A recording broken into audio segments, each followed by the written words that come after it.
नमस्कार, games of गद्दी के special edition में आप सभी का स्वागत है। यूपी में चुनावी कसरत में जुटे सियासी दल अब किसानों के कंधे पर बंदूक रखकर वोट की फसल बोना चाहते हैं। मौसम के साथ सियासी मिजाज भी बदल रहा है और उसी तरह मुद्दे भुनाने की रणनीति भी बदल रही है। मकसद सत्ता की दहलीज तक पहुंचने का है, इसीलिए अलग अलग तरीकों से तकदीर बदलने की कोशिश की जा रही है। अपनी गाड़ी के नीचे, अपनी जीप के नीचे 6 किसानों को निर्ममता से कुचल दिया। किसान को कुचल सकते हैं, कानून को कुचल सकते हैं, उन्हें देर नहीं लगेगी कि एक बार वो संविधान को भी कुचल देंगे। उत्तर प्रदेश का किसान बहुत जागरूक है। वो जान रहा है कि किसने किसानों का सही मायने में हित किया है।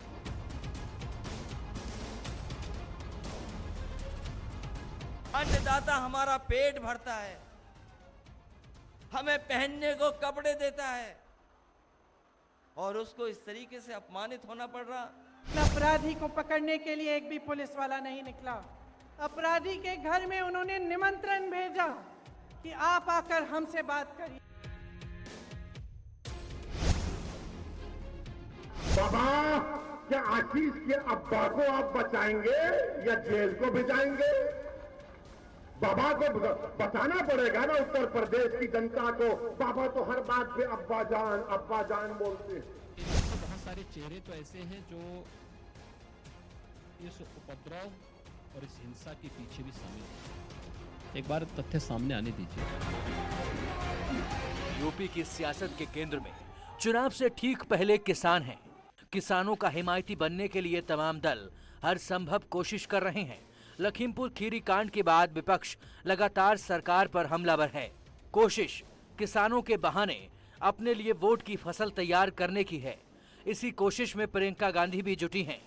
काशी की धरती से चुनाव प्रचार अभियान का आगाज करने से पहले कांग्रेस महासचिव बाबा विश्वनाथ के दरबार पहुंची, जहां उन्होंने विधि विधान के साथ पूजा की और आशीर्वाद लिया।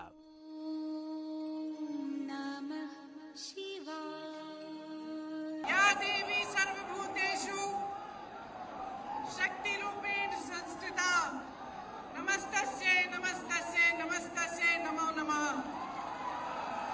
सर्वमंगल मांगल्ये शिवे सर्वार्थ साधिके शरणे त्र्यंबके गौरी नारायण नमोस्तुते। मेरे साथ कहिए, जय माता दी, जय माता दी, जय माता दी। भगवान की पूजा के जरिए प्रियंका गांधी नए दौर की नई राजनीति का संदेश देना चाहती हैं, लेकिन असल मकसद तो पार्टी की सियासी ताकत बढ़ाना है। लिहाजा प्रियंका गांधी भी किसानों का मुद्दा भुनाने में जुटी हैं। इसलिए कांग्रेस ने चुनाव प्रचार अभियान के लिए अपनी रैली का नाम बदलकर किसान न्याय रैली कर दिया। काशी की धरती से कांग्रेस महासचिव ने दिल खोलकर किसानों की बात की। आजादी किसने दी? जिस आजादी का महोत्सव मना रहे हैं, अमृत उत्सव मना रहे हैं, ये आजादी हमें किसने दी है? ये आजादी हमें किसानों ने दी है, किसान के बेटे ने दी है। इस देश को किसान ने सींचा है। किसान का बेटा हमारी सीमाओं पर खड़ा है आज भी। ये किसान के बेटे हैं जो हमारी सुरक्षा कर रहे हैं, हमारी सीमाओं पे इस देश की आजादी को निर्भर रख रहे हैं। किसान न्याय यात्रा से प्रियंका गांधी यूपी में कांग्रेस की कमजोरी कितनी दूर कर पाएंगी यह कहना तो मुश्किल है, लेकिन सियासी जमीन तैयार करने में उन्होंने कोई कसर नहीं छोड़ी। किसानों की इसी लड़ाई को समाजवादी पार्टी और बीएसपी भी अपने चुनावी एजेंडे में शामिल कर आगे बढ़ने को बेताब हैं। लखीमपुर खीरी में जो हुआ पिछले हफ्ते से हम देख रहे हैं।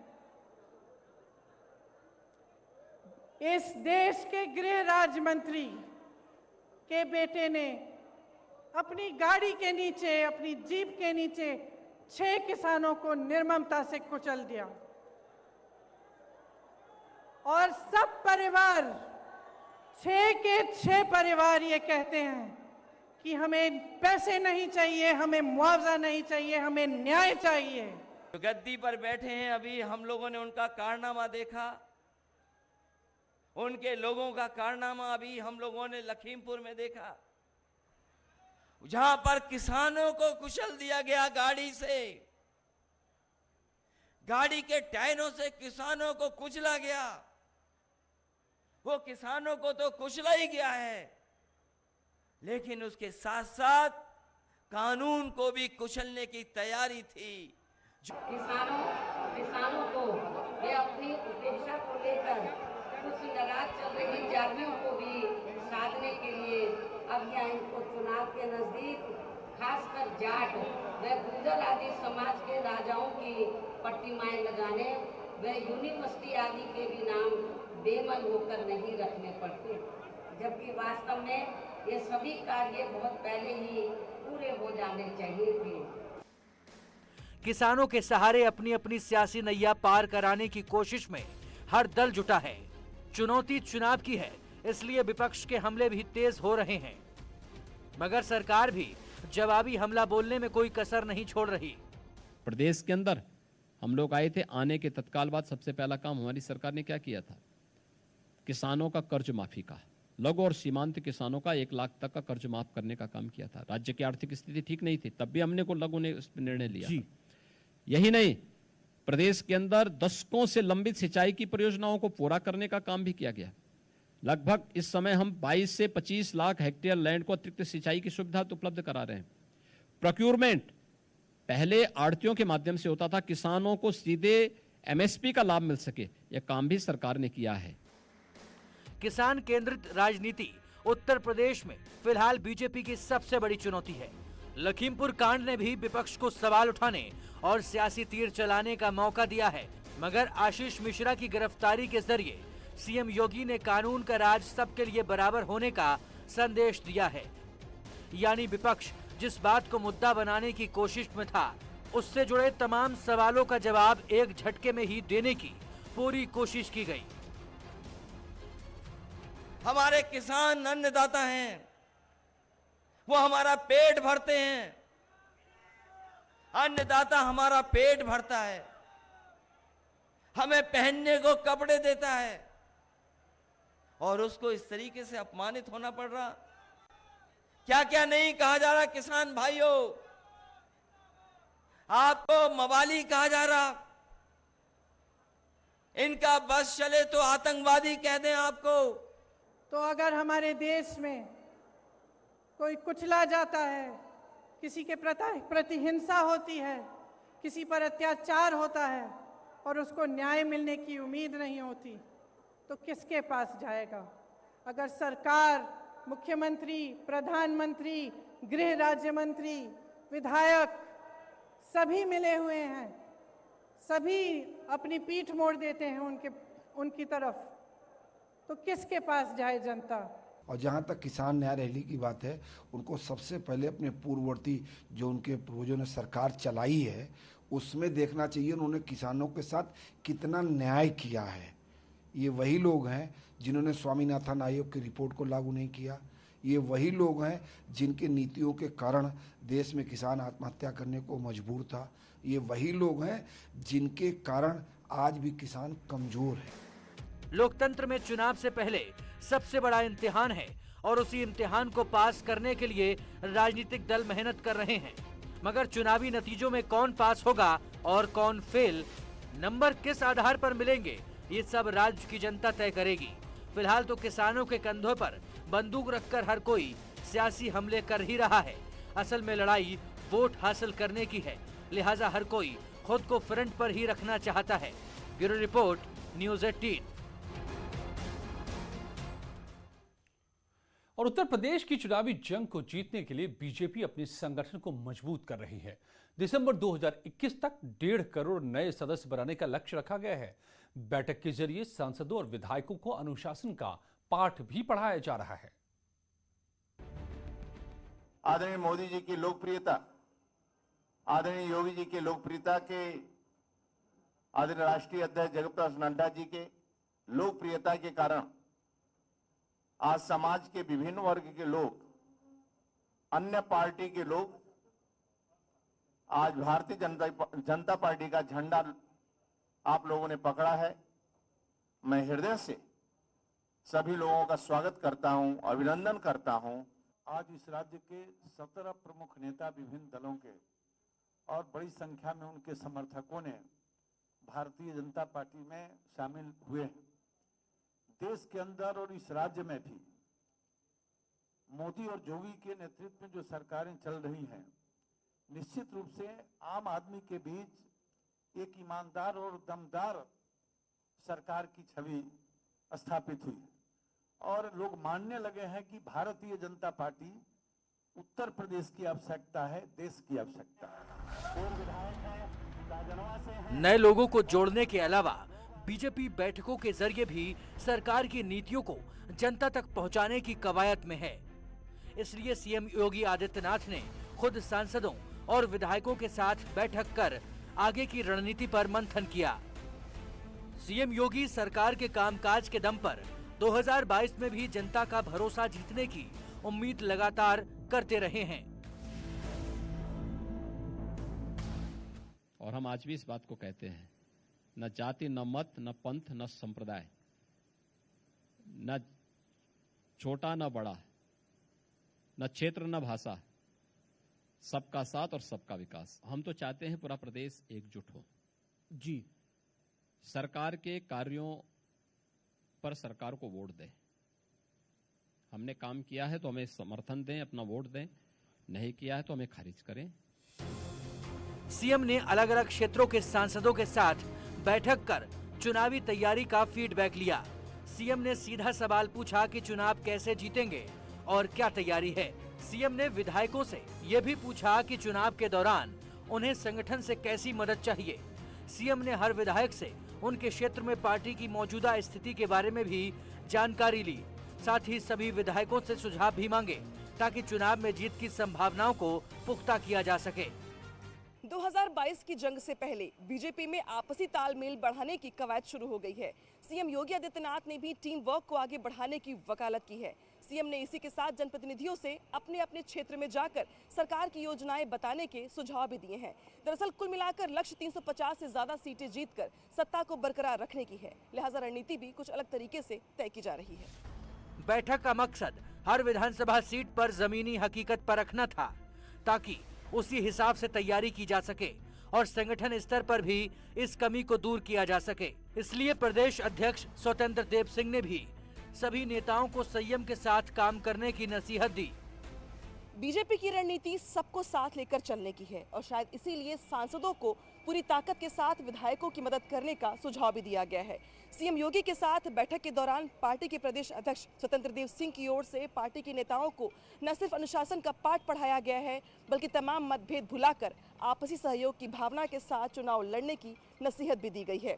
दरअसल चुनाव से पहले पार्टी संगठन की ओर से साफ संदेश दिया गया है कि सत्ता को बरकरार रखने के लिए किसी भी स्तर पर लापरवाही की कोई जगह नहीं है। चुनाव से कुछ महीने पहले लखीमपुर में हुए विवाद की वजह से बीजेपी की चुनौतियों में भी काफी इजाफा हुआ है। इसलिए अब हर कदम फूंक फूंक कर रखा जा रहा है। यही वजह है कि बैठक के जरिए जनप्रतिनिधियों को जनता के बीच ज्यादा से ज्यादा रहने का सुझाव दिया गया। नेता का मतलब भ्रष्टाचार नहीं मित्रों, नेतागिरी का मतलब लूटने नहीं आए हैं, फॉर्चूनर से किसी को कुचलने नहीं आए हैं। वोट मिलेगा आपके व्यवहार से मिलेगा, लेकिन मोहल्ले वालों को मोहल्ले में प्रसन्न होना चाहिए। जिस गली में आप रहते हैं, यदि 10 आपका प्रशंसा करता है तो मेरा सीना चौड़ा होगा। इसलिए पार्टी में काम करते हैं, यह नहीं कि मोहल्ले वाले आपके शकल से छिप जाए। बीजेपी अपनी तैयारी को हर स्तर पर पुख्ता करना चाहती है ताकि जब चुनाव का ऐलान हो तो संगठन मजबूती के साथ काम करता रहे और नतीजे भी सकारात्मक निकलें। इसके लिए विरोधियों पर हमले भी तेज कर दिए गए हैं। जो लोग पहले राम को काल्पनिक कहते थे, अब वे भी कहते हैं राम तो हमारे भी है। हमने कहा बोलो ना, कौन जरूरत है, तो हमारी वैचारिक विजय है ही। जो लोग कहते थे अयोध्या में राम जन्मभूमि के लिए कि वहां पर ये, यानी मैं उस शब्द का प्रयोग नहीं करना चाहता हूं।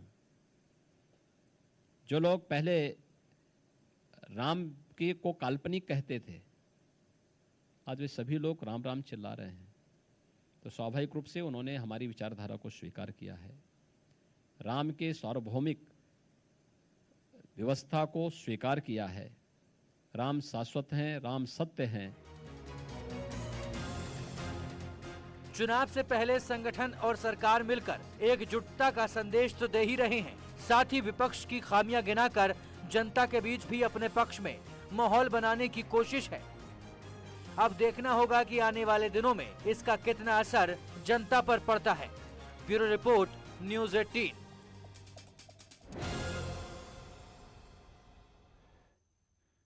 और विधानसभा चुनाव के लिए समाजवादी पार्टी ने विजय रथ यात्रा निकालने का ऐलान किया है। अखिलेश यादव 12 अक्टूबर को इसकी शुरुआत करेंगे, लेकिन उनके रास्ते में कई संकट हैं।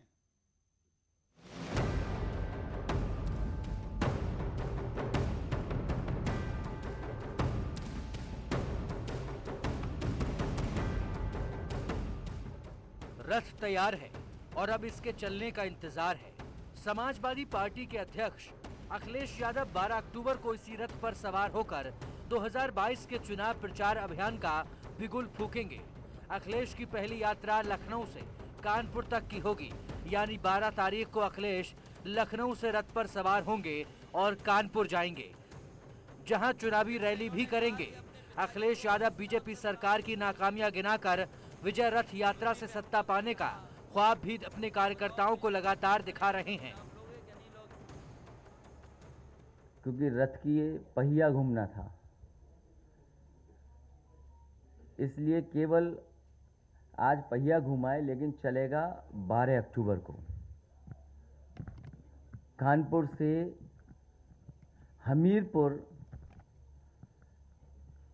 समाजवादी रथ चलेगा।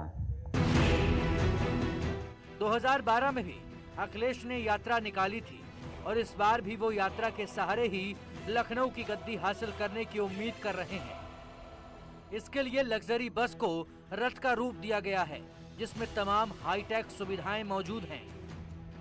पूरे उत्तर प्रदेश के सघन दौरे पर समाजवादी पार्टी के राष्ट्रीय अध्यक्ष अखिलेश यादव निकलने वाले हैं। 12 तारीख को ये यात्रा निकल रही है। जिस बस से वो पूरा सफर तय करेंगे, उस बस के अंदर न्यूज़ 18 की टीम है। साफ तौर से आप देखें तो ये वो सीट है जिस पर राष्ट्रीय अध्यक्ष अखिलेश यादव को बैठना है। इसके अतिरिक्त इसमें 3 और सीटें लगाई गई हैं। एक सीट उसके ठीक पीछे है, उसके पीछे एक सीट है और आगे की तरफ भी एक सीट लगाई गई है। गाड़ी को हाईटेक बनाया गया है ताकि दुनिया भर की खबरों से रूबरू हों, तो ऐसे में उन चीज़ों के लिए LED की व्यवस्था की गई है। साथ में ही 2 टीवियों की व्यवस्था की गई है और बस के अंदर AC की व्यवस्था भी है। 2 टीवी आप साफ तौर से देख सकते हैं। साथ ही इसको वाईफाई से भी सुसज्जित किया गया है, यानी वाईफाई भी इसमें है। विजय रथ यात्रा के आगाज से पहले ही अखिलेश यादव ने समाजवादी पार्टी का चुनावी एजेंडा साफ कर दिया है। केंद्र और राज्य सरकार की नाकामियां गिनाकर अखिलेश कामयाबी हासिल करने की कोशिश में हैं।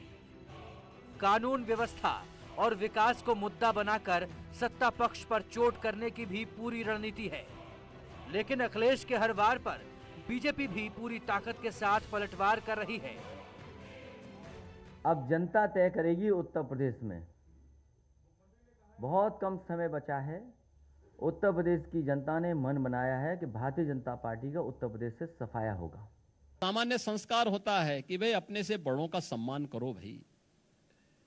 अब मैसेज पब्लिक में क्या है कि देखिए, अखिलेश जी ने पिता को भी पहले इसी ढंग से जो है पिता के साथ व्यवहार किया, आज चाचा के साथ भी यही व्यवहार उन्होंने कर दिया है। अब जो अपने परिवार के बड़े बुजुर्गों का सम्मान न कर पा रहा हो, क्या उम्मीद कर सकते हैं आप उनसे कि वह अपनी पार्टी के अन्य लोगों के साथ और फिर प्रदेश की 25 करोड़ जनता के साथ कैसा व्यवहार उनका होगा, ये तो हर व्यक्ति जानता है।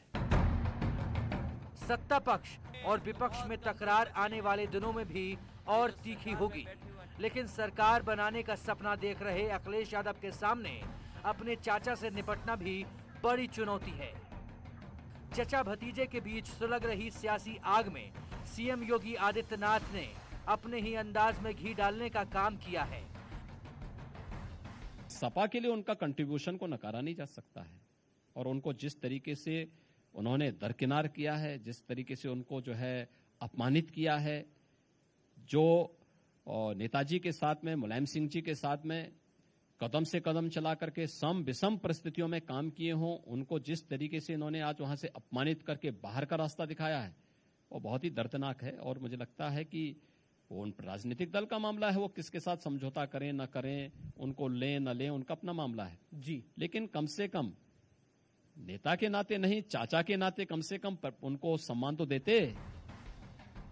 योगी आदित्यनाथ इससे पहले भी कई बार शिवपाल की तारीफ कर चुके हैं, लेकिन चुनाव से ठीक पहले की गई इस तारीफ के मायने कई लिहाज से अहम हैं। वो भी तब जबकि शिवपाल यादव की ओर से गठबंधन के लिए दिया गया अल्टीमेटम खत्म होने को है, मगर अखिलेश की तरफ से अब तक कोई पहल नहीं हुई है। ऐसे में चाचा शिवपाल की प्रगतिशील समाजवादी पार्टी आने वाले दिनों में साइकिल के लिए नया संकट बनेगी, इससे इनकार नहीं किया जा सकता। जब जब भी समाजवादी एक हुए हैं, चाहे 67 हो, चाहे 77 हो, चाहे 90 हो, उन्होंने सत्तासीनों को हराया है। और जब जब भी बिखरे रहे हैं, दुर्भाग्य से ये बात नहीं कहनी चाहिए, हारे हैं। यह शिवपाल जी का अनुभव है, यह हम सभी का अनुभव है। हम बार बार आग्रह कर रहे हैं, फिर कह रहे हैं, आइए मिल के हराया जाए। पता नहीं उनके दिमाग में क्या चल रहा है। इतिहास से सबक क्यों नहीं लेते? डॉक्टर लोहिया का इतिहास चक्र क्यों नहीं पढ़ते? या पढ़ा था तो भूल क्यों गए? चाचा भतीजे एक होंगे या नहीं, इस पर तो कई सवाल हैं, लेकिन 12 अक्टूबर से ही शिवपाल यादव भी अपने चुनाव प्रचार अभियान शुरू करने वाले हैं। यानी जिस दिन अखिलेश का विजय रथ चलेगा, उस दिन शिवपाल भी अपनी पार्टी के प्रचार को रफ्तार देंगे। इससे साफ है कि मुलायम परिवार की दरार लगातार बड़ी हो रही है, जिसका असर चुनावी नतीजों पर भी पड़ सकता है।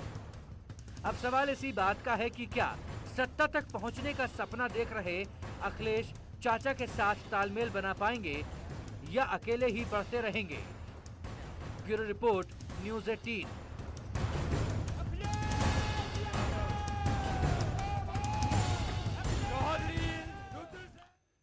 और आज हमने सोशल नेटवर्किंग साइट कू पर लोगों से सवाल पूछा था कि क्या लखीमपुर केस में विशुद्ध सियासत हो रही है, और हाँ में जवाब आया है 92% लोगों का, 8% लोगों ने ना में जवाब दिया है।